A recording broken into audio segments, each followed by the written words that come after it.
CCA की और videos देखने के लिए सब्सक्राइब करें और बेल आइकॉन को दबाएं।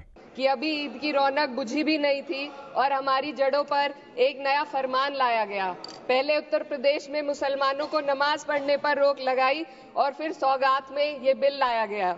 ऐसे लाखों लोग हैं जो वक्फ की गरीब महिलाएं जो वक्फ की संपत्ति से अपना रोजगार चला रही थी। वक्फ बोर्ड कभी भी अवैध कब्जाधारियों के खिलाफ अदालत जा सकता था। अगर ये सेक्शन ना हो तो अवैध कब्जा करने वाले लोग कानूनी प्रक्रिया का फायदा उठाकर वक्फ की प्रॉपर्टी को हड़प सकते हैं। इसलिए ये बिल मुसलमान की भलाई का नहीं बल्कि उनके वजूद और विरासत को मिटाने का बिल है। ये वही सरकार है जिसने राम जन्मभूमि ट्रस्ट में ये लिख दिया कि जिला अधिकारी भी अगर होगा तो हिंदू होना चाहिए। कोई मुझे बताए कि वहां पर सेक्युलरिज्म का रस क्यों नहीं घोला गया। महिलाओं का मुद्दा बार बार उठाया जा रहा है। सरकार का कहना है कि बोर्ड में मुस्लिम महिलाओं को रिप्रेजेंटेशन देंगे। इस कानून से पहले भी मुस्लिम महिलाएं बोर्ड में मेंबर रह चुकी हैं और मिनिमम 2 का प्रोविजन था, उससे ज्यादा भी हो सकती थी। सर, मैं ये कहना चाहती हूँ कि सरकार ने महिलाओं के लिए ऐसा कौन सा नया काम किया जिसका ढिंडोरा सरकार का हर सदस्य पीट रहा है। इस बात की तायीद अगर आपकी तरफ से कोई मुस्लिम महिला करती तो हम उसका यकीन भी करते, लेकिन अफसोस आपकी इतनी लंबी कतार में एक भी मुस्लिम महिला नजर नहीं आती है। मैं खुद एक मुस्लिम महिला हूँ, मैं माइनॉरिटी महिला हूँ। इस सदन में हम सिर्फ 2 महिलाएं हैं और उस नाते से मैं ये बात कहना चाहती हूँ कि इस बिल के माध्यम से मुस्लिम महिलाओं को कुछ नहीं मिल रहा है। ये हमें कुछ नहीं देना चाहते, सिर्फ टोकनिज्म हमारे नाम पर बनाकर एक नैरेटिव मीडिया में चलाना चाहते हैं कि कागजों की कैद में बस नाम रह जाएंगे, वो जो हमारे थे सिर्फ दावे में रह जाएंगे। इस बिल के द्वारा मीठी ईद के जायके को कड़वा करना, यही असली सौगाते मोदी था। बहुत बहुत सुश्री इकरा चौधरी जी, प्लीज आप बोलिएगा।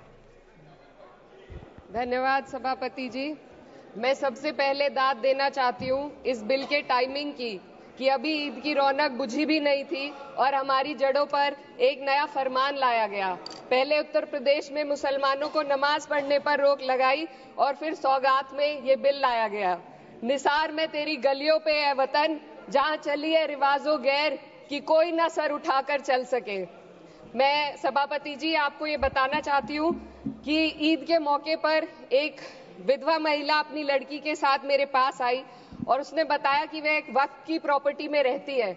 वही उसके सर पर छत का काम भी करती है और उसकी रोजी रोटी भी वहीं से आती है। वो इस बिल को लेकर इतनी फिक्रमंद थी कि कहीं उससे वो उसकी संपत्ति ना छीन ली जाए। वो अकेली एक ऐसी महिला नहीं है, ऐसे लाखों लोग हैं जो वक्फ की गरीब महिलाएं जो वक्फ की संपत्ति से अपना रोजगार चला रहे हैं। और ये जो वक्फ बाय यूजर क्लॉज के हटाने से लाखों वक्फ की जायदाद अपना स्टेटस खो देंगी और लाखों लोग इसी तरीके के लोग सड़कों पर आ जाएंगे। वक्फ क्या है, वक्फ बाय यूजर क्या है? इसका ये मतलब है कि कोई जायदाद अगर सालों से दीन और भलाई के कामों के लिए इस्तेमाल हो रही हो तो वो खुद ब खुद वक्फ मानी जाएगी। हिंदुस्तान की अदालतों ने भी इस बात को तस्लीम किया है। वक्फ बाय यूजर सिर्फ वक्फ बोर्ड को ही मिली कोई खास सौगात नहीं है, ये बल्कि सभी अन्य धार्मिक ट्रस्टों को परंपरा और यूज के आधार पर बिना किसी डॉक्यूमेंटेशन के धार्मिक चरित्र को डिक्लेयर करने का राइट मिला हुआ है। भारत के संविधान के आर्टिकल 13 क्लॉज 3 में कस्टम और यूसेज को कानूनी वैधानिकता प्रदान करता है। इसी आर्टिकल से वक्फ बाय यूजर भी निकला गया है। इस बिल के कानून बनने पर वक्फ बोर्ड तो इस प्रोविजन से हाथ धो बैठेगा, लेकिन अन्य धार्मिक ट्रस्टों को यह सुविधा जारी रहेगी। इससे भारतीय संविधान के आर्टिकल 14 और 15 का सीधा उल्लंघन है, जो धर्म और जाति के आधार पर भेदभाव और कानून के सामने सभी की बराबरी पर जोर देता है।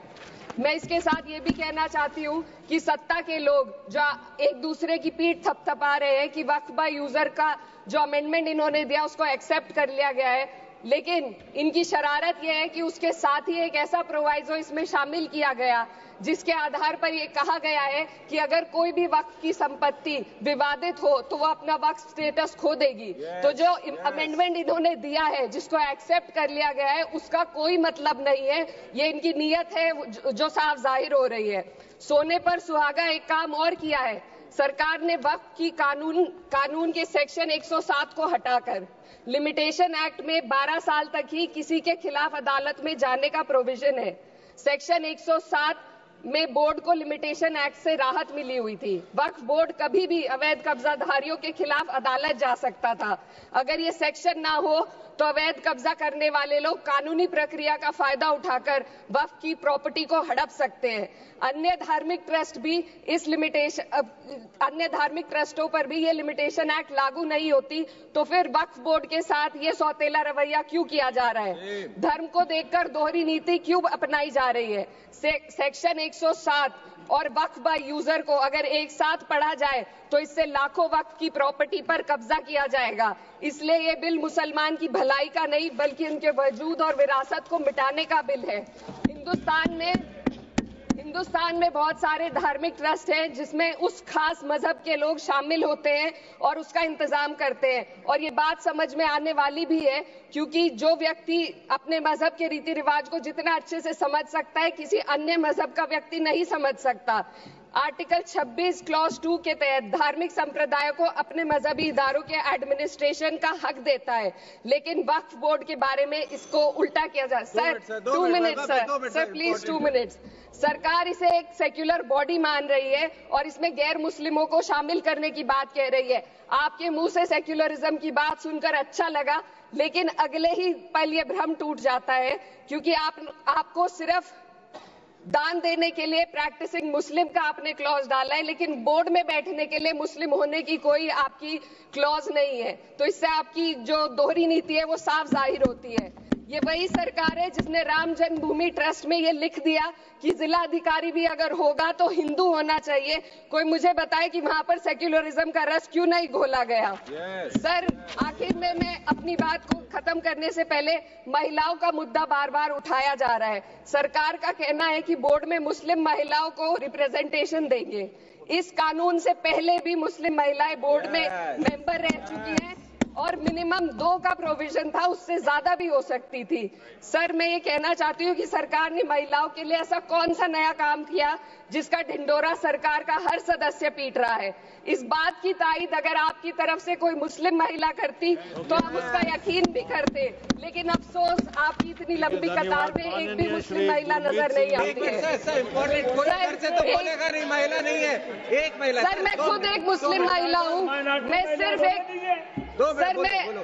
माइनॉरिटी महिला हूँ। इस सदन में हम सिर्फ 2 महिलाएं हैं और उस नाते से मैं ये बात कहना चाहती हूँ कि इस बिल के माध्यम से मुस्लिम महिलाओं को कुछ नहीं मिल रहा है। ये हमें कुछ नहीं देना चाहते, सिर्फ टोकनिज्म हमारे नाम पर बनाकर एक नैरेटिव मीडिया में चलाना चाहते हैं। तो ये बिल मुसलमान की भलाई का नहीं, उनकी पहचान को मिटाने का है। सर अंत में मैं बस यही कहना चाहती हूँ कि कागजों की कैद में बस नाम रह जाएंगे, वो जो हमारे थे सिर्फ दावे में रह जाएंगे। इस बिल के द्वारा मीठी ईद के जायके को कड़वा करना यही असली सौगाते मोदी था। बहुत बहुत